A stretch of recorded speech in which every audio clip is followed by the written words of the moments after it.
Good afternoon. Rameswaram परिवार के YouTube channel पे आपका स्वागत है। आज कक्षा 4 से 8 तक के विद्यार्थियों के लिए हम लेके आए हैं प्रोनाउन। प्रोनाउन को हिंदी में कहा जाता है क्या? सर्वनाम। प्रोनाउन को हिंदी में क्या कहा जाता है? सर्वनाम। प्रोनाउन को हिंदी में क्या कहते हैं? सर्वनाम। ठीक, चलिए चलते हैं। प्रोनाउन क्या होता है? सबसे पहले चीज़ ये जानते हैं प्रोनाउन की डिफिनीशन हिंदी और इंग्लिश में क्या होता है। A word that use instead of the noun is called a pronoun. या इसी की शॉर्ट डिफिनीशन हम कहते हैं noun is the name of pronoun is the word use the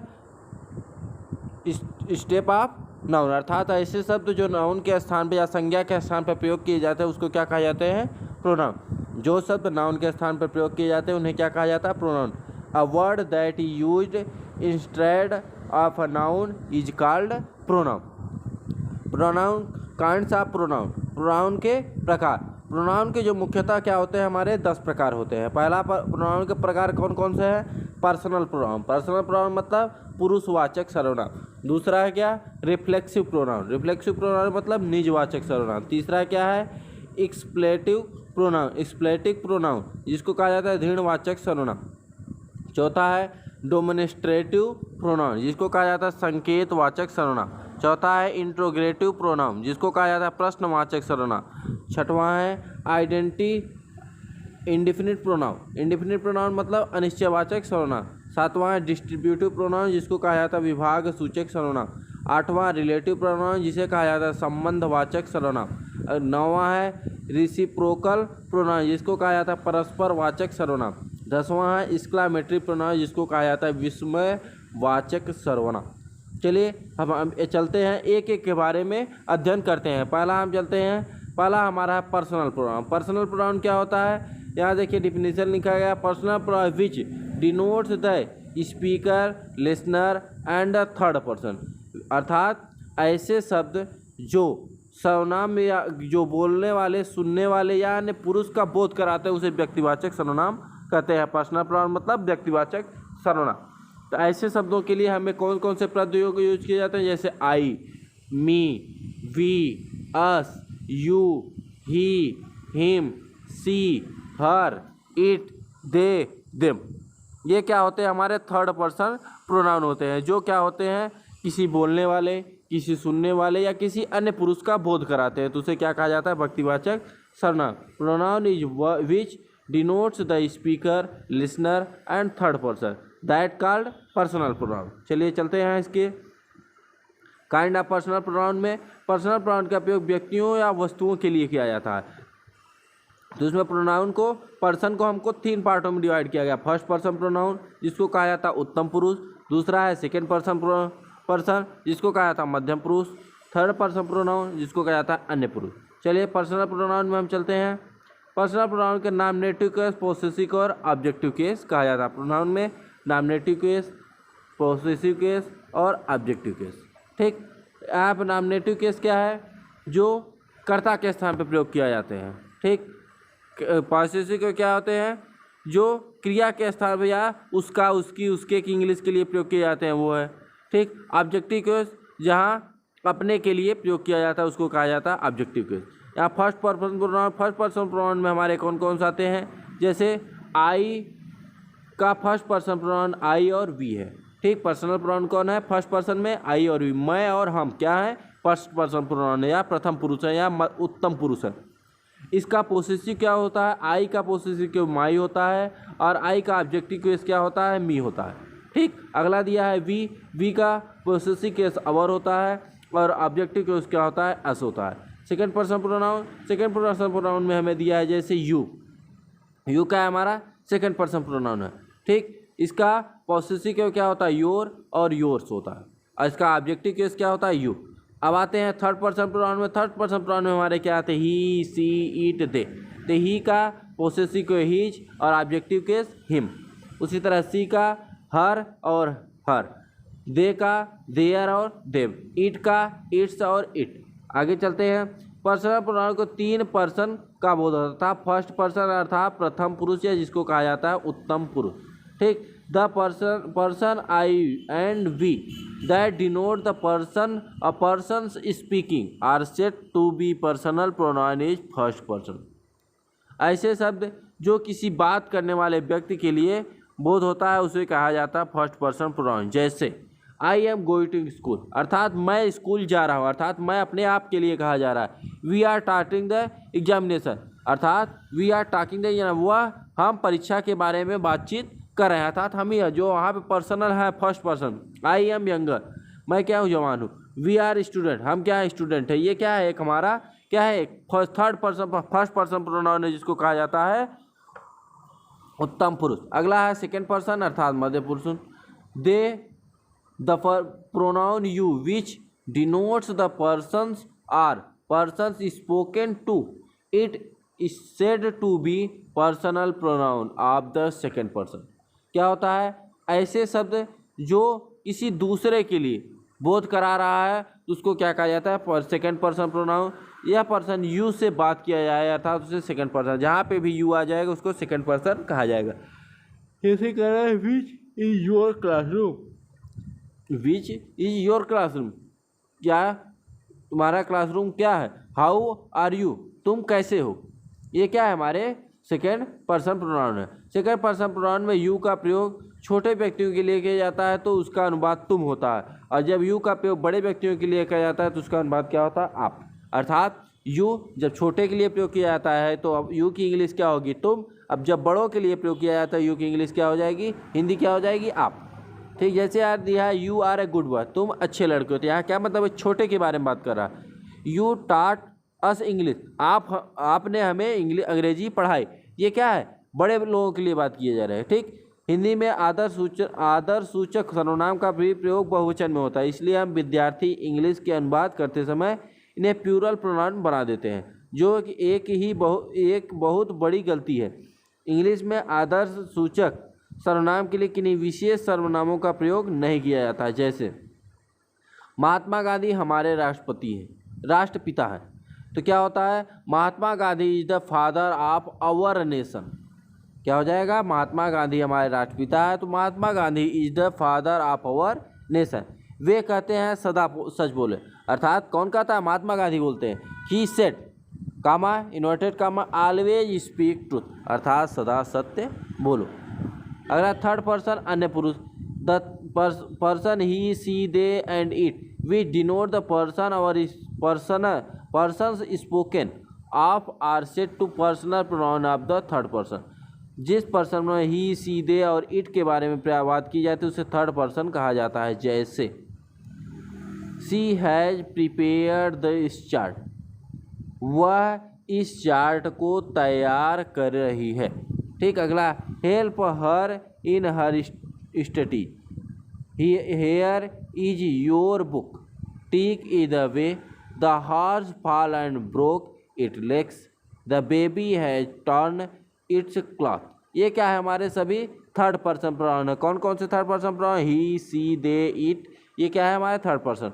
अगला चलता है name of gender and person पर पुरुषवाचक सर्वनाम के वचन और लिंग।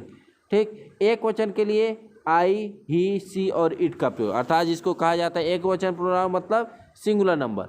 एक वचन प्रोनाउन मतलब हम जानते हैं क्या होता है, जिसको यहाँ पे एक वचन को इंग्लिश में क्या कहा जाता है, सिंगुलर नंबर।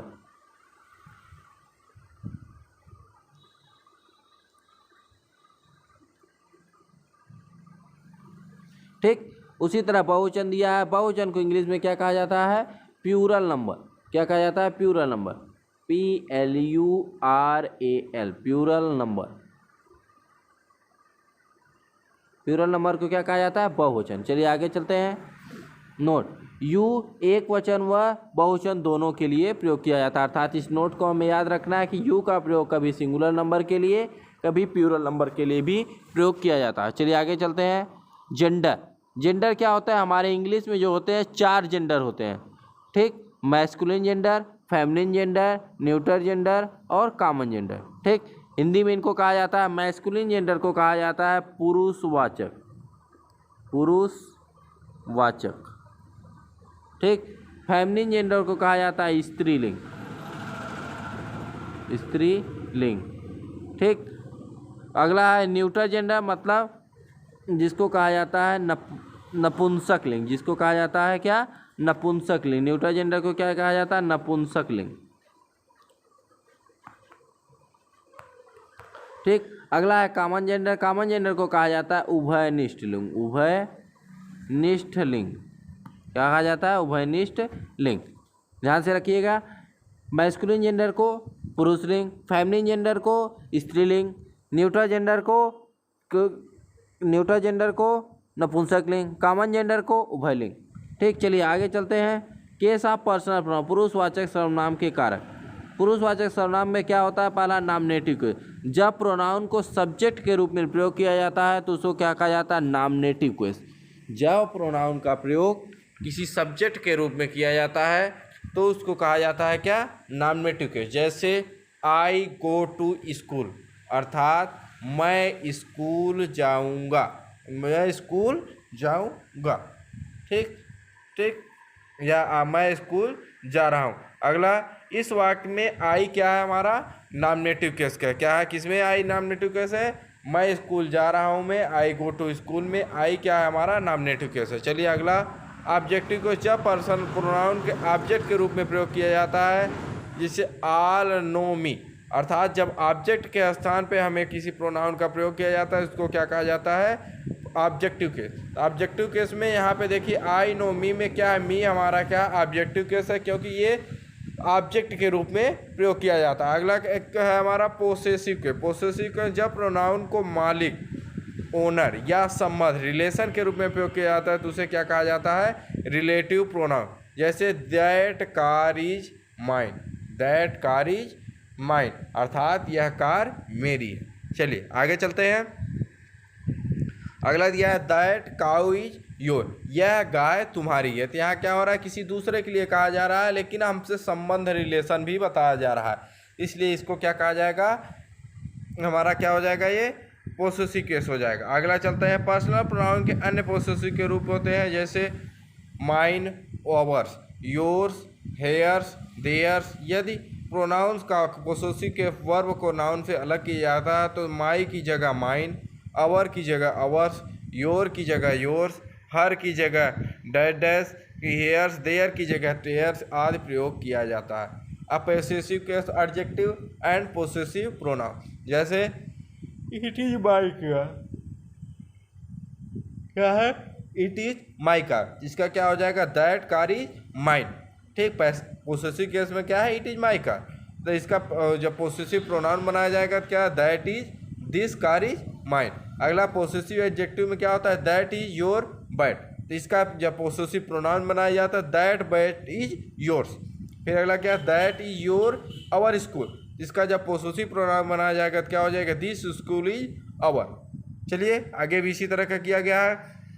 पार्ट ए में, पार्ट में क्या क्या गया है, मे, योर, आवर, हेयर तथा देयर अपने बाद वाली नाउन की क्वालिफाई करते हैं, इस प्रकार एडजेक्टिव का कार्य करते हैं, इसलिए इसको कहा जाता है पोसेसिव एडजेक्टिव। इसी तरह पार्ट बी में हमारा दिया गया है, में, mine, ours, yours, hers, theirs अपने बाद आने वाली नाउन के बाद प्रयोग करते हैं, इसलिए इसे प्रोनाउन को ऑब्जेक्टिव और उसके स्वामी, मालिक के बीच में संबंध प्रकट कर रहा है, इसलिए इसको कहा जाता है पोसेसिव प्रोनाउन। चलिए आगे चलते हैं। हिज, हिज को पोसेसिव एडजेक्टिव तथा पोसेसिव प्रोनाउन दोनों के रूप में प्रयोग किया जाता है। किसको, हिज को, हिज शब्द को पोसेसिव एडजेक्टिव तथा पोसेसिव प्रोनाउन दोनों के रूप में प्रयोग किया जाता है। चलिए अगला चलते हैं, रिफ्लेक्सिव प्रोनाउन। दूसरा हमारा रिफ्लेक्सिव प्रोनाउन। रिफ्लेक्सिव प्रोनाउन में क्या होता है, myself, ourself, yourself, yourself, himself, herself, itself, themself, oneself. तो ये क्या है, reflexive pronoun reflect again that the action done by the subject. Reflexive pronoun is used as the object of a verb, अर्थात कर्ता यदि स्वयं के लिए प्रयोग करता है तो उसे सेल्फ प्रकट करता है, तो उसे निजवाचक सर्वनाम या रिफ्लेक्सिव प्रोनाउन करते हैं। निजवाचक सर्वनाम की को क्रिया के कर्म के रूप में प्रयोग किया जाता है, क्रिया के कर्म के रूप में प्रयोग किया जाता है। जैसे सब्जेक्ट रिफ्लेक्सिव प्रोनाउन। सब्जेक्ट में जैसे आई का रिफ्लेक्सिव प्रोनाउन क्या होगा? My self. वी का अवर सेल्फ। योर का योर सेल्फ। ही का हिम सेल्फ। सी का हर सेल्फ। दे का देम सेल्फ। इट का इट सेल्फ। वन का ओन सेल्फ, वन सेल्फ। चलिए जैसे ही हर्ट, तो ही हर्ट का अगर हमको रिफ्लेक्टिव बनाना हो तो क्या हो जाएगा? He hurt himself. Take care of yourself. Ram loved himself. Did she pay the herself. फिर I harmed myself. Look after yourself. ये क्या है? हमारे रिफ्लेक्टिव प्रोनाउन है। ठीक, इसके कुछ एग्जाम्पल और दिए गए हैं, उनको नोट कर लीजिएगा कॉपी में। चलिए अगला है इम्पैटिक प्रोनाउन। इम्पैक्टिव प्रोनाउन में क्या होता है? Myself, ourself, yourself, himself, herself, itself, them self के वन सेल्फ। ये रिफ्लेक्सिव प्रोनाउन का अर्थ होते हैं जो स्वयं को। एम्पैथिक प्रोनाउन को तो स्वयं वाक्य के सब्जेक्ट का या ऑब्जेक्ट का जोरदार बनाने के लिए किया जाता है, अर्थात वाक्य को क्या करता है और असरदार बनाने के लिए हम क्या करते हैं? इनका प्रयोग करते हैं। यहाँ लिखा गया है कि स्वयं वाक्य के ऑब्जेक्ट, सब्जेक्ट या ऑब्जेक्ट को जोरदार बनाने के लिए इस प्रकार के सेल्फ प्रोनाउन का प्रयोग किया जाता है, इसलिए इन्हें एम्फैथिक प्रोनाउन या एम्फेजेसिंग प्रोनाउन कहते हैं। चलिए आगे चलते हैं। The king himself gave her the medal. अगला है राम हिमसेल्फ वेंट देयर। अगला है we ourself cooked the food. I myself prepare the report. ठीक, चलिए अगला चलते हैं डोमेस्ट्रेटिव प्रोनाउन। क्या है? डोमेस्ट्रेटिव प्रोनाउन। चौथा नंबर हमारा डोमेस्ट्रेटिव प्रोनाउन। डोमेस्ट्रेटिव प्रोनाउन क्या होता है? दिस, दैट, दीज और दोज। ये क्या है? हमारे डोमेस्ट्रेटिव प्रोनाउन है। These pronoun point out certain noun, अर्थात किसी नाउन और की ओर संकेत करने के लिए जो प्रोनाउन प्रयोग किए जाते हैं उसको क्या कहा जाता है? डोमेस्ट्रेटिव प्रोनाउन या संकेतवाचक सर्वनाम। ठीक, जहाँ पर किसी संकेत के रूप में प्रयोग किया जाता है, जैसे दिस, यह, दैट, वह, दीज, ये, दोज, वे। ये क्या है? किसी थर्ड पर्सन के लिए क्या कहा जा रहा है? उसको संकेत किया जा रहा है कि ये यह है, यह कि दीज ये है। तो ये क्या कहा जाता है? जहाँ पर ऐसा शब्द आएगा तो उसको क्या कहा जाता है? डोमेस्ट्रेटिव प्रोनाउन या संकेतवाचक सर्वनाम। इसका प्रयोग कहा जाता है निकटता के लिए। दिस और दीज का प्रयोग कहाँ किया जाता है? निकटता। This is my watch. The car are our books. दूरी के लिए दैट और दोज का प्रयोग है। जब कहीं निकटता की चीज़ें होंगी तो उसको दिस का और दीज का, और दूर की होगी तो दूर के लिए दैट और दोज का। That is plant, those are a new. ये क्या हो जाता है हमारा?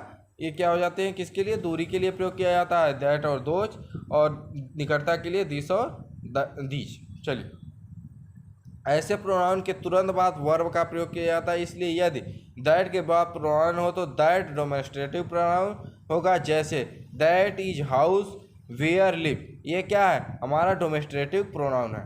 परंतु यदि दैट अपनी पूर्ववर्ती निकटता नाउन की ओर संकेत करता है तो ऐसे दैट के लिए रिलेटिव प्रोनाउन होगा। जैसे it was he that led me to trouble. ये क्या है? हमारा रिलेटिव प्रोनाउन है। यहाँ दैट ही और संकेत करा। नोट, डोमेस्ट्रेटिव प्रोनाउन के तुरंत बाद वर्ब आती है, जबकि डोमेस्ट्रेटिव एडजेक्टिव के तुरंत पश्चात उससे संबंधित नाउन आता है। जैसे डोमेस्ट्रेटिव प्रोनाउन और demonstrative adjective. This is my pen, यह इसी का डोमेस्ट्रेटिव प्रोनाउन क्या था? This is my pen. इसका डोमेस्ट्रेटिव एडजेक्टिव क्या? This pen is mine. अगला क्या? That is your book. देखिए इसका क्या क्या हो जाएगा डोमेस्ट्रेटिव में? That book is yours. चलिए अगला चलते हैं इंट्रोगेटिव प्रोनाउन। इंट्रोगेटिव प्रोनाउन में क्या आता है? हु, हुम, हुज और विच। ऐसे pronoun a pronoun is which used for asking a question is termed as interrogative pronoun. प्रश्नवाचक